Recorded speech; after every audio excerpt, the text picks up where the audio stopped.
Tonight, you will put your child to bed in a room of their own. It is a small crib with very soft sheets. A baby monitor is glowing with a dim, gentle light nearby. The house is completely quiet, and you do not think twice about it. But for 99% of human history, things were very different. A baby sleeping alone in a room would have been dead by morning. Our ancestors had no soft cribs and no electronic baby monitors. There was only the dark, the cold, and sharp teeth waiting out there. Predators could smell a newborn baby from a very long distance. For over 300,000 years, every single one of your ancestors faced a problem. Human babies are the most helpless and vulnerable creatures on the planet. Keeping a child alive was the hardest challenge our species ever faced. The way your ancestors did it will completely change your thinking about parenting. It completely destroys the modern myths about the nuclear family structure. It reveals the ultimate truth about what your body was actually designed for. A newborn horse can stand up and walk within hours of birth. A newborn chimpanzee can grip its mother's fur almost immediately. But a human newborn baby is completely incapable of doing anything. They cannot even hold up their own head when they are first born. They cannot walk by themselves for an entire year. They cannot feed themselves for many years after that. They cannot survive a single night without someone guarding them. Human infants are born the most unfinished creatures in the world. And the biggest reason behind this vulnerability is your enormous brain. The human brain is far too large compared to other animals. If it fully developed inside the womb, it would never fit through the birth canal. So, evolution made a highly risky trade-off. Human babies are forced to be born much earlier than theoretically ideal. At birth, your brain development is only at 25% of its adult size. Meanwhile, a baby chimpanzee is born at 45%. This means a huge amount of human brain development must happen outside the womb. The child must grow up completely exposed while being utterly dependent on others. This is not a design flaw or a mistake of nature. This is the exact price we paid for the most powerful brain on the planet. The price was an incredibly fragile and vulnerable human infant. The baby cannot run away, and they cannot keep themselves quiet. A crying baby in the wild is a perfect target for heavy predators. So, how did our ancient ancestors successfully overcome this extreme challenge? The answer lies in a magnificent survival weapon of our species. It is the simple fact that ancient mothers never raised children alone. Anthropologist Sarah Hrdy has proven a devastatingly shattering truth. Humans raise children completely differently from all other great apes. A chimpanzee mother raises her offspring entirely by herself solo. She carries and feeds her baby alone for 5 continuous years. She will viciously attack anyone in the troop who tries to touch her infant. But humans did the exact opposite of other great apes. We evolved as what biologists call cooperative breeders. Raising children as a group was the only way to prevent extinction. Without the shared energy and protection of others, a mother would collapse. The metabolic cost of growing a human brain is simply too massive. We survived because we shared the heavy weight of child rearing.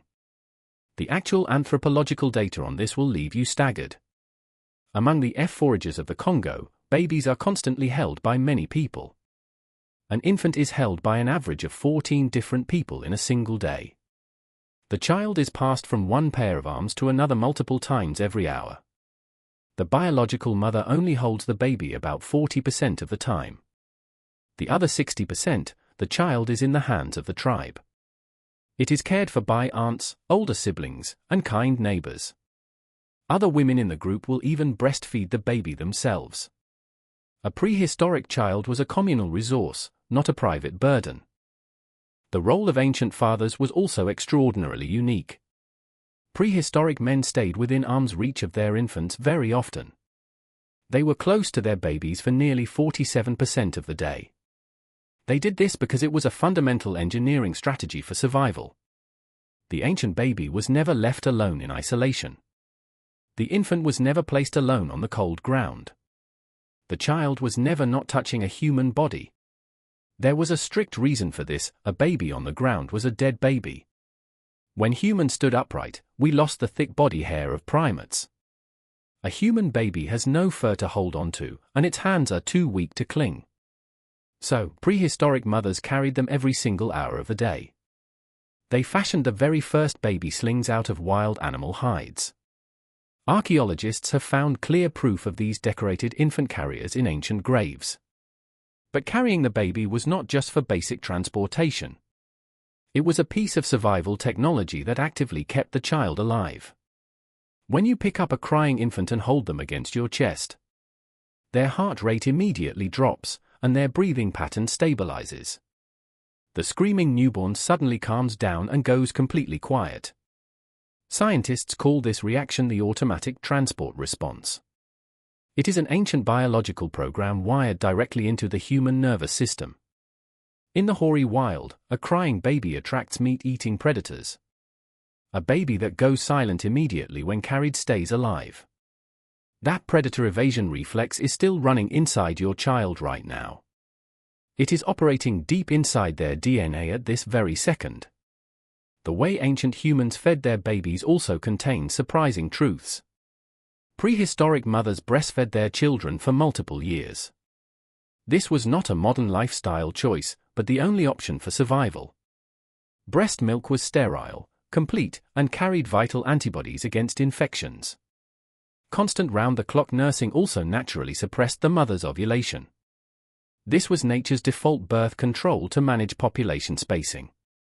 It prevented a mother from having two helpless infants at the same time.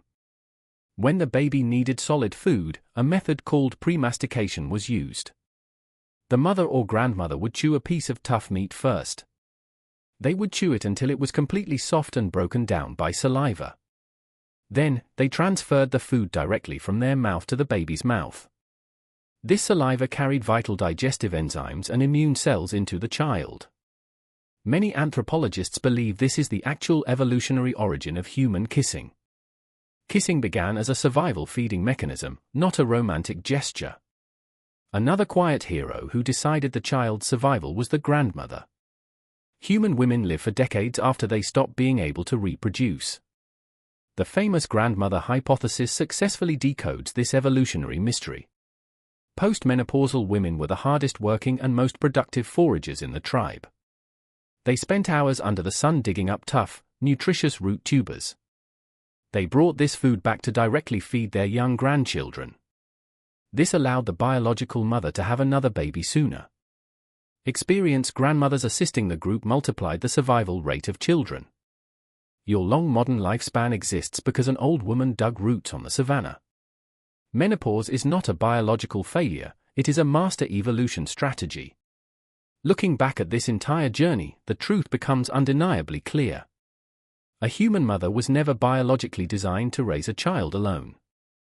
She was always wrapped in a dense, protective network of hands. Yet, modern industrialized society forces parents to do the exact opposite. Right now, you are sitting alone inside four walls at 3 a.m. You are desperately trying to comfort a screaming, overtired infant. There is no grandmother down the path and no neighbor coming to help. The extreme exhaustion and isolation you feel is not a personal failure. It is the natural result of fighting against hundreds of thousands of years of evolution. Evolution designed human child rearing to be a shared community project. Thank you for joining Stick Anthropology on this educational journey today. Please hit the subscribe button so you won't miss our next evolutionary story.